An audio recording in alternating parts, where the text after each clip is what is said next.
একসময় একটা ছোট্ট গ্রামে নদীম নামে এক দরিদ্র মানুষ থাকত। তার ছিল মাটির একটা কুঁড়েঘর আর ব্রুনো নামের এক বিশ্বস্ত কুকুর। প্রতি সকালে নদীম তার ক্লান্ত শরীর নিয়ে বেরিয়ে পড়তেন জঙ্গলের পথে। ঘণ্টার পর ঘণ্টা ধরে গাছের ডালপালা কাটতেন, সেগুলোকে একটা মস্ত বড় বোঝা করে বাঁধতেন। এরপর সেই বোঝা নিয়ে বাজারে গিয়ে সামান্য দামে বিক্রি করতেন। এই করেই কোনোমতে একবেলার খাবার আর দু মুঠো খেজুর জুটত তার। নদীমের স্ত্রী শাহেস্তা দেখতে সে যেমনই সুন্দর ছিল, তেমনি তার জিহ্বা ছিল তলোয়ারের মতো ধারালো। শাহেস্তা এই দারিদ্র্যে হাঁপিয়ে উঠেছিলেন। তিনি তার স্বামীকে মনে করতেন একজন অপদার্থ, হতভাগা মানুষ। সারাক্ষণই শুধু কটু কথা বলতেন, তাকে ছোট করতেন। এক সন্ধ্যায় যখন বাইরে প্রচণ্ড বৃষ্টি হচ্ছিল, নদীম ভিজে ক্লান্ত হয়ে কাঠের বোঝা হাতে বাড়ি ফিরলেন। কিন্তু দরজার কাছে যা দেখলেন তাতে যেন তার বুকটা চিড়ে গেল। শাহেস্তার চোখে ছিল আগুনের ফুলকি। গর্জন করে সে চিৎকার করে উঠল, বেরিয়ে যাও আমার ঘর থেকে, হতভাগা অলক্ষলে, আমার আর তোমাকে কোনো দরকার নেই। নদীম যেন পাথর হয়ে গেলেন। কাঁপতে কাঁপতে ক্ষীণস্বরে বললেন, শাহেস্তা, তোমার কি হুঁশ আছে? আমি যাব কোথায়? আমার আর কোথায় ঠাঁই আছে? শাহেস্তা আরও জোরে চিৎকার করলেন, যেখানে মন চায় যাও, তোমার ওই কুকুর ব্রুনোকে নিয়ে থাকো, ও তোমার চেয়ে অনেক বেশি কাজের। এসব শুনে নদীমের চোখ ছলছল করে উঠল। তিনি কাঠের বোঝা নয়, যেন বুকের ভারটা তুলে নিলেন। চুপচাপ হাঁটতে শুরু করলেন। ব্রুনো নীরবে তার পিছু পিছু চলতে থাকল। মনে হচ্ছিল সে যেন বুঝতে পারছে তার মালিকের মন আজ কতটা ভেঙে গেছে। গ্রামের শেষ প্রান্তে পৌঁছে নদীম একটা পুরনো কুল গাছের নিচে বসলেন। তার চোখ গেল আকাশের দিকে। হে খোদা, এই বিশ্বস্ত কুকুরটা ছাড়া আমার আর কিচ্ছু নেই। তুমিই এখন আমার একমাত্র ভরসা। আর ঠিক সেই মুহূর্ত থেকেই শুরু হলো এমন এক গল্প যা শাহেস্তা বা নদীম কেউই কখনো কল্পনাও করেননি। রাত যত গভীর হতে থাকল, নদীম গাছের নিচে বসে রইলেন। ব্রুনো তার কোলে মাথা রেখে যেন সান্ত্বনা দিচ্ছিল। যখন অন্ধকার আর ঠান্ডা আরও বাড়ল, নদীম উঠে হেঁটে চললেন জঙ্গলের এমন এক দিকে যেখানে কোনো মানুষের বসতি ছিল না। হাঁটতে হাঁটতে তারা একটা পুরনো ভাঙা কুঁড়েঘর দেখতে পেলেন। নদীম ভেতরে ঢুকলেন। কিছু শুকনো কাঠ জোগাড় করে আগুন জ্বালালেন যাতে শরীরের ঠান্ডাটা কাটে। এরপর মাটির মেঝেতে ব্রুনোর পাশে শুয়ে বললেন, দারিদ্র্য কি করে আমাকে হারাবে ব্রুনো? তুমি যখন আমার পাশে আছো, তুমি তো হাজার মানুষের চেয়েও বেশি খাঁটি বন্ধু। রাত তখন গভীর। হঠাৎ ব্রুনো ঘেউ ঘেউ করে উঠল। ওর চোখ কুঁড়েঘরের এক অন্ধকার কোণে স্থির। নদীম ঘাবড়ে গেলেন। কি হয়েছে ব্রুনো? কোনো বুনো জন্তু? ব্রুনোকার থাবা দিয়ে সেই মাটির মেঝে খুঁড়তে শুরু করল। নদীম একটা জ্বলন্ত মশাল তুলে সেই কোণায় আলো ফেললেন। দেখলেন সেখানকার মাটি দেবে গেছে। দেখে মনে হচ্ছে যেন বহু বছর আগে কেউ কিছু লুকিয়ে রেখেছিল। তারপর দুজনে মিলে খোঁড়া শুরু করলেন। অল্প সময়ের মধ্যেই তাদের হাতে একটা শক্ত কাঠের মতো কিছুর সঙ্গে ধাক্কা লাগল। ইয়া আল্লাহ! নদীমের ঠোঁট কেঁপে উঠল। এই তো মনে হচ্ছে কোনো সিন্দুকের ঢাকনা। আরও কিছুটা মাটি সরানোর পর একটা পুরনো লোহার পাতি দিয়ে বাঁধা সিন্দুক দেখা গেল। সিন্দুকটা এত পুরনো ছিল যে তার চারপাশে শ্যাওলা আর মাটি জমে গেছে। কাঁপতে থাকা হাতে নদীম তার মরিচা ধরা তালাটা ভাঙার চেষ্টা করলেন। প্রথমে নাড়াতে পারলেন না, কিন্তু যখন একটা পাথর দিয়ে জোরে আঘাত করলেন, তালাটা ভেঙে গেল। নদীম সিন্দুকের ঢাকনাটা তুললেন, আর পরের মুহূর্তেই তার চোখ ঝলমল করে উঠল। সিন্দুক ভর্তি ছিল সোনারূপার মুদ্রা, দামি মোহর, ভারী হার আর পুরনো আমলের অমূল্য গয়নাতে। তার ঠোঁট ক্যাঁপে উঠল। এ কি স্বপ্ন, নাকি খোদা আমার ডাক শুনেছেন? তিনি হাঁটু মুড়ে বসে পড়লেন। চোখ ভরে এলো জলে। সেই রাগ থেকে তার ভাগ্য পুরোপুরি বদলে গেল। যে নদীমের কিছুই ছিল না, তিনি এখন এত ধনী হয়ে গেলেন যে সারা দুনিয়া তাকে সালাম জানাবে। পরের দিন সকালে সূর্যের প্রথম কিরণ ফুটতেই নদীমের ঘুম ভাঙল। সারা রাতের উত্তেজনা তখনও তার চোখে মুখে। তিনি সেই ঝলমলে ভাণ্ডারটি ভালো করে দেখলেন। তারপর একটা গভীর শ্বাস নিয়ে বললেন, এই সম্পদ যত লুকিয়ে রাখব ততই ভালো। পৃথিবীর লোভী দৃষ্টি শুধু ঘৃণা আর লুটতরাজি নিয়ে আসে। তিনি সিন্দুকটাকে আগের মতোই বন্ধ করলেন। মাটি চাপা দিয়ে দিলেন। এরপর শুধু সামান্য কিছু দিরহাম পকেটে নিয়ে বাজারের দিকে রওনা হলেন। গ্রামের ছোট বাজারটা আজ তার কাছে আগের চেয়েও যেন অনেক বেশি প্রাণবন্ত লাগছিল। ঠেলাওয়ালাদের আওয়াজ, মশলার সুগন্ধ আর মানুষের আনাগোনা। নদীম নিজের আর ব্রুনোর জন্য রুটি, দুধ, কিছু শুকনো ফল আর সামান্য রেশন কিনলেন। এরপর এমন রাস্তা দিয়ে ফেললেন যাতে কারোর চোখ তার ওপর না পড়ে। দিনের পর দিন নদীম তার সেই গুপ্তধন থেকে শুধু প্রয়োজন মতো সোনা নিতেন। সেই সোনা দিয়ে জিনিসপত্র কিনে বাজারে বিক্রি করতেন। ধীরে ধীরে তার হাতে ব্যবসার মার প্যাচ আসতে শুরু করল। কয়েক সপ্তাহের মধ্যে বাজারের এক কোণে তার একটা ছোট দোকান তৈরি হলো। সেখানে ওজনে কখনো কম দেওয়া হতো না এবং জিনিসের দাম কখনো প্রয়োজনের চেয়ে বেশি নেওয়া হতো না। মানুষ তার কাছ থেকে জিনিস নয়, বরং বিশ্বাস কিনত। তার হাসি, মিষ্টি ব্যবহার আর বিশুদ্ধ নিয়তে সবার মন জয় করে নিল। দেখতে দেখতে গ্রামের শিশু, বৃদ্ধ, নারী সবাই বলাবলি করতে লাগল, ওই লোকটা যে কুঁড়ে ঘরে থাকে তার দোকানে খুবই বরকত। তার চেহারায় এখন আর আগের সেই ক্লান্তি ছিল না, বরং ছিল এক অদ্ভুত জ্যোতি, যেন কেউ মন থেকে তাকে আশীর্বাদ করেছে। কিন্তু নদীম এখনও সেই পুরনো ভাঙা কুঁড়ে ঘরটাতেই থাকতেন। রাত হলে ব্রুনোকে পাশে বসিয়ে হাসতেন আর বলতেন, আমার বন্ধু, কেউ জানে না যে গ্রামের সবচেয়ে ধনী মানুষটা মাটির কুঁড়ে ঘরে একটা কুকুরের সঙ্গে রুটি ভাগ করে খায়। সম্পদ যদি মনের গভীরে ঢুকে যায় তবে মানুষ মূল্যহীন হয়ে যায়, আর আমি কখনো এমন হব না। দিনগুলো কাটতে লাগল। সততা নদীমকে আরও উপরে নিয়ে গেল। তার বাড়িতে সমৃদ্ধি নিজেই যেন তার ঠিকানা খুঁজে নিল।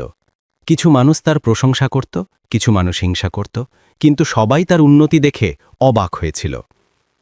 আর এই সব কিছুর মাঝে দূরে একটা নারী রোজ রাতে তাকে দেখত, শায়েস্তা, সেই নারী যে তাকে বাড়ি থেকে বের করে দিয়েছিল। এখন তাদের সম্পর্ক ভেঙে গেছে। তালাক ছিল তার হাতে, আর অনুতাপ তার চোখে জ্বলন্ত কয়লা হয়ে দাউ দাউ করে চলছিল। তিনি অন্য মহিলাদের জিজ্ঞেস করতেন, এ কি সেই নদীম যে কাঠ বিক্রি করত? জবাব আসত, হ্যাঁ, সেই নদীম, যিনি পরিস্থিতি বদলে দেওয়া খোদার নাম করেন। এখন তিনি তেজদীপ্ত, সৎ একজন ব্যবসায়ী। শায়েস্তার মনে প্রতি রাতে একটা গভীর নীরবতা নেমে আসত। ইস, যদি সেদিন আমি তাকে চিনতে পারতাম। এক রাতে যখন নদীম নামাজ পড়ে পুরনো একটা বইয়ের পাতায় মগ্ন ছিলেন, হঠাৎ দরজায় টুকটুক শব্দ হল। ব্রুনো সঙ্গে সঙ্গে সতর্ক হয়ে উঠল। নদীম দরজা খুললেন। বাইরে দাঁড়িয়ে শায়েস্তা, মুখটা ম্লান, চোখ অনুতাপে ভরা। মৃদু স্বরে বললেন, সালামু আলাইকুম নদীম। নদীম তার মুখের দিকে মনোযোগ দিয়ে তাকালেন। সেখানে না ছিল অহংকার, না কোনো খোঁটা, শুধু ছিল ভেঙে পড়া চেহারা। ওয়ালাইকুম আসসালাম। এত রাতে এখানে কেন এসেছ?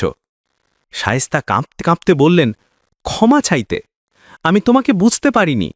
আমি যা করেছি তা ছিল জুলুম। নদীম তাকে ভেতরে আসতে বললেন না, তবে তার চোখে এখনও সেই কষ্টের চিমডিটা লেগেছিল। তিনি বললেন, মন যদি ক্ষমাও করে দেয় শায়েস্তা, আঘাত একটা দাগ রেখে যায়। সময় বলে দেয় কে আপন ছিল আর কে শুধু পরীক্ষার কারণ। ব্রুনো তার বিশ্বস্ত স্বভাব নিয়ে শায়েস্তাকে সন্দেহের চোখে দেখছিল। শায়েস্তা কিছুক্ষণ দাঁড়িয়ে থাকলেন, তারপর আর কিছু না বলে ফিরে গেলেন। পরের দিন নদীম বাইরে এসে হতবাক। শায়েস্তা কুঁড়ে ঘরের সামনে ঝাঁটা দিচ্ছেন, জিনিসপত্র গুছিয়ে রাখছেন, যেন তিনি তার পুরনো ভুলগুলোকেই পরিষ্কার করছেন। নদীম জিজ্ঞেস করলেন, আমি তো তোমাকে কিছু বলিনি, এসব কেন করছ? শায়েস্তা মাথা তুললেন, চোখে ছিল সততা, কারণ এখন বুঝতে পেরেছি মানুষের দাম তার সম্পদে নয়, তার মনে। আর আমি তোমাকে হারিয়েছি যখন তুমি আমার সবচেয়ে কাছে ছিলে। নদীম সে সময় গভীর নীরবতায় ডুবে গেলেন। শায়েস্তার কথা তার কানে ঘুকল ঠিকই, কিন্তু মনে জায়গা করে নিতে পারল না। কিছুক্ষণ পর ধীরে ধীরে বললেন, কোনো মানুষের মূল্য তার টাকায় হয় না, তার চরিত্রে হয়।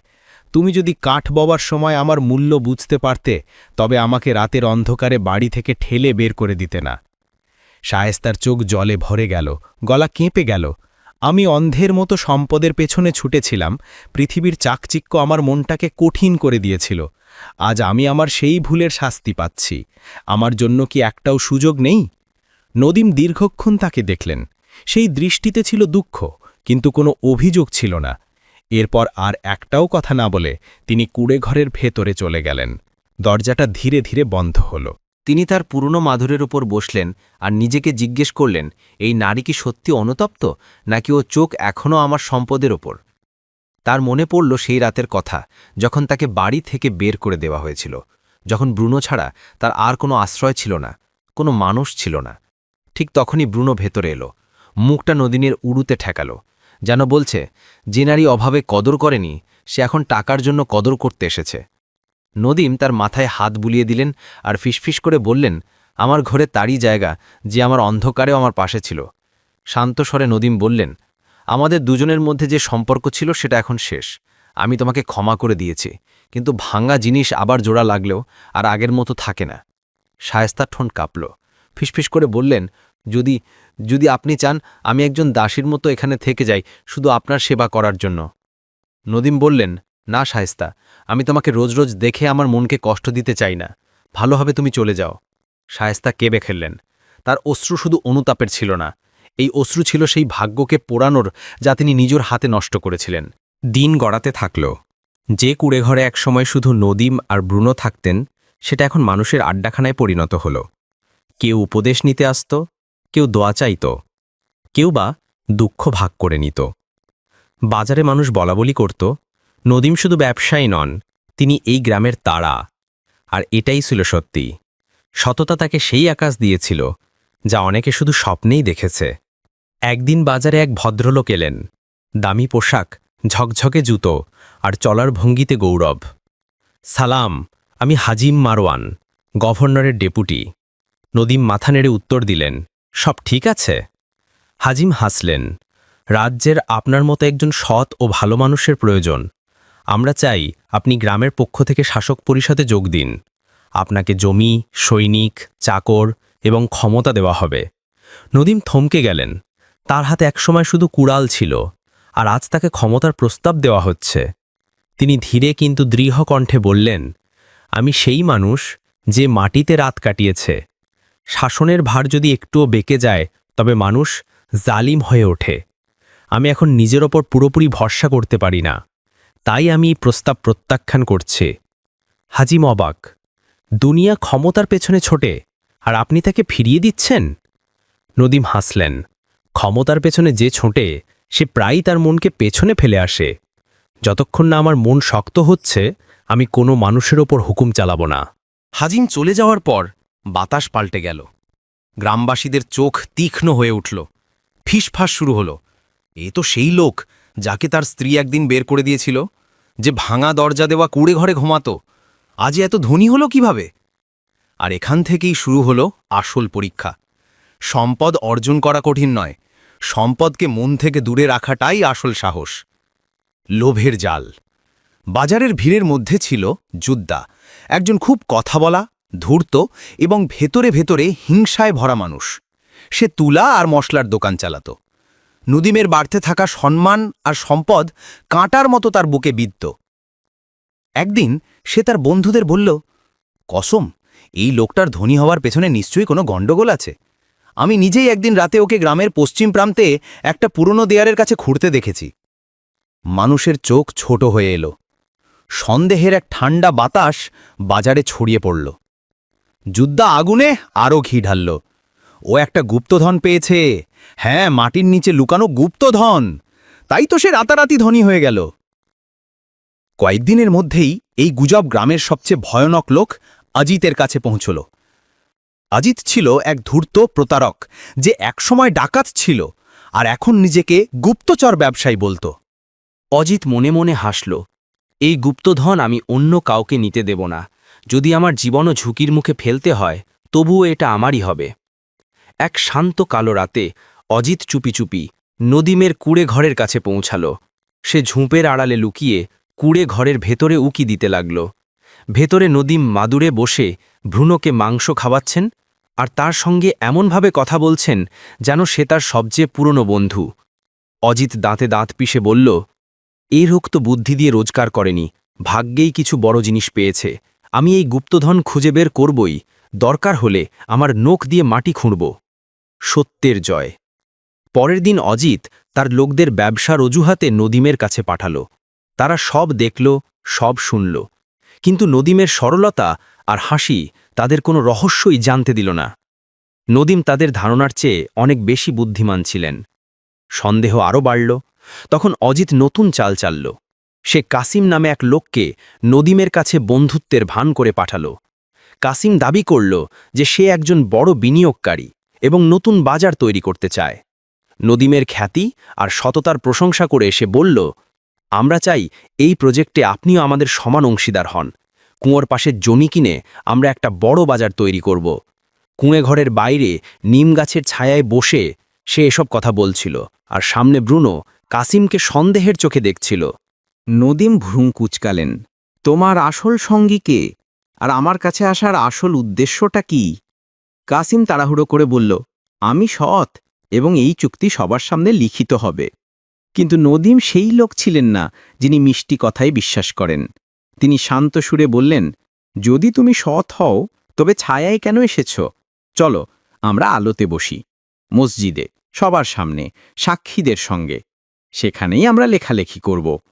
কাসিমের মুখ সাদা হয়ে গেল। সে কাঁপতে কাঁপতে বলল, তুমি কি আমাকে বিশ্বাস করো না? নদীম হালকা হাসলেন। আমি আল্লাহকে বিশ্বাস করি, আর তুমি আলোর মতো। দূর থেকে তোমাকে ভালো লাগে, কিন্তু কাছে এলেই আসল রূপ বেরিয়ে আসে। তিনি হাততালি দিলেন। ব্রুনো সঙ্গে সঙ্গে এসে তার পাশে বসল। কাসিমের দিকে এমনভাবে তাকালো যেন বলছে, এখানে কোনো চালবাজি চলবে না। এরপর নদীম বললেন, আর শোনো, তুমি যে গুপ্ত ধনের পেছনে ছুটছ সেটা মাটির নিচে লুকিয়ে নেই, সেটা লুকিয়ে আছে ধৈর্য, কঠোর পরিশ্রম আর ঈমানে। কাসিম পাথরের মতো হতভম্ব হয়ে দাঁড়িয়ে রইল। তারপর সে দৌড়ে আজিতের কাছে গিয়ে সব কথা বলল। আজিত দাঁতে দাঁত পিষে বলল, যদি গুপ্তধন নিজে থেকে না আসে তবে এবার আমরা জোর করে নেব। সেই রাতে আজিত তার ৩ সবচেয়ে ভয়ঙ্কর গুন্ডাকে ডাকল। সে ফিসফিস করে বলল, আজ রাতে সব শেষ। নদীমের রহস্য, তার গুপ্তধন, সব আমাদের হবে। 4 জন অন্ধকার গলি দিয়ে হেঁটে নদীমের কুঁড়ে ঘরের দিকে এগিয়ে গেল। প্রত্যেকের হাতেই হয় মোটা লাঠি নয়তো ছোঁড়া। আজিত জানালার দিকে ইশারা করল, আমরা এখান দিয়েই ভেতরে ঢুকব। লালু, দরজা বন্ধ করে দিবি, আর সালিম, জানালা আটকে দিবি যাতে ও পালাতে না পারে। তারা যেই জানালার কাছে পৌঁছল অমনি ব্রুনো এমন চিৎকার করে উঠল যে সবাই ভয় পেয়ে গেল। সে যেন বিদ্যুতের ঝলকের মতো লালুর উপর ঝাঁপিয়ে পড়ল, দাঁত বসিয়ে দিল তার বাহুতে। লালুর আর্তনাদ বাতাসে কেঁপে উঠল, তার ছোড়াটা মাটিতে পড়ে ঝিকমিক করতে থাকল। শব্দে নদীমের ঘুম ভেঙে গেল। তিনি একটা লাঠি ধরে কুঁড়ে ঘর থেকে বাইরে এলেন। সেই অন্ধকার রাতে তিনি আজিতকে পালাতে দেখলেন। নদীম রাগ ও সাহসে ভরা কণ্ঠে চিৎকার করে বললেন, ওরে গুপ্তধন খুঁজছিস? এই দেখ, আমার পরিশ্রমে, আমার ধৈর্যে, আমার সম্মানে। ব্রুনো দূরে অন্ধকারে ছুটতে থাকল। তার ঘেউ ঘেউ শব্দ সারা গ্রামে প্রতিধ্বনিত হল। মানুষজন দৌড়ে বাইরে এলো, আর গোটা ঘটনাটা তাদের চোখের সামনে পরিষ্কার হয়ে গেল। সকালে কাছারি ঘরের লোক, প্রধান আর গ্রামের মুরব্বীরা জড়ো হলেন। লালু, যার হাত বুড়িভাবে আহত হয়েছিল, সে আর সত্য লুকিয়ে রাখতে পারল না। সে সব বলে দিল। একজন মুরব্বী নদীমের দিকে তাকিয়ে বললেন, আমরা এমন বিশ্বস্ত কুকুর কখনো দেখিনি, তবে তুমি তার চেয়েও বেশি বিশ্বস্ত, তোমার মন আর তোমার মাটির জন্য।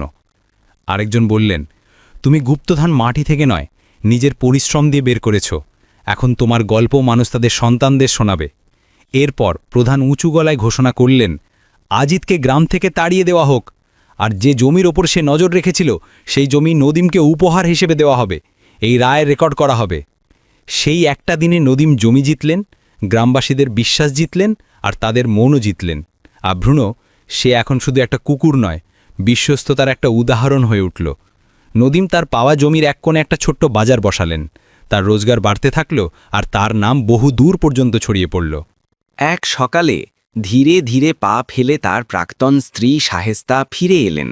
মুখে লজ্জা, চোখে দ্বিধা। তিনি মৃদু স্বরে বললেন, নদীম, আমি স্বীকার করছি, আমি তোমার সঙ্গে ভুল করেছি। যেদিন তোমাকে বাড়ি থেকে বের করে দিয়েছিলাম, আমি জানতাম না যে আমি আমার নিজের জীবনের আলো নিভিয়ে দিচ্ছি। নদীম কিছুক্ষণ চুপ থাকলেন, তারপর নরমভাবে বললেন, শাহেস্তা, দারিদ্র মানুষের মন ভেঙে দেয়, আর লোভ তাকে পর করে দেয়। কিন্তু মানুষ শেখে, ক্ষমা করে এবং তারপর এগিয়ে যায়। শাহেস্তা কিছু বলার আগেই নদীম এক ধাপ এগিয়ে বললেন, যদি তুমি আমার টাকার লোভে এসে থাকো তবে ফিরে যাও, কিন্তু যদি তুমি সেই মানুষটাকে খুঁজতে এসে থাকো যাকে তুমি একসময় ভালোবেসেছিলে, তবে দরজা খোলা আছে আর মনও খোলা আছে। শায়েস্তার চোখ জলে ভরে গেল।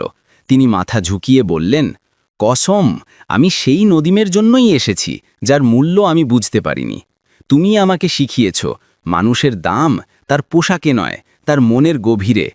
নদীম তার হাত ধরলেন। তবে চলো নতুন করে শুরু করি। কুড়েঘরটা ছোট হবে, কিন্তু দুটো খাঁটি মন থাকলে সেটাই আস্ত একটা প্রাসাদ হয়ে যায়। আর ঠিক সেই মুহূর্তে ব্রুনো দুজনের চারপাশে লাফালাফি করতে লাগল, যেন সেও তাদের এই নতুন জীবনকে আশীর্বাদ করছে।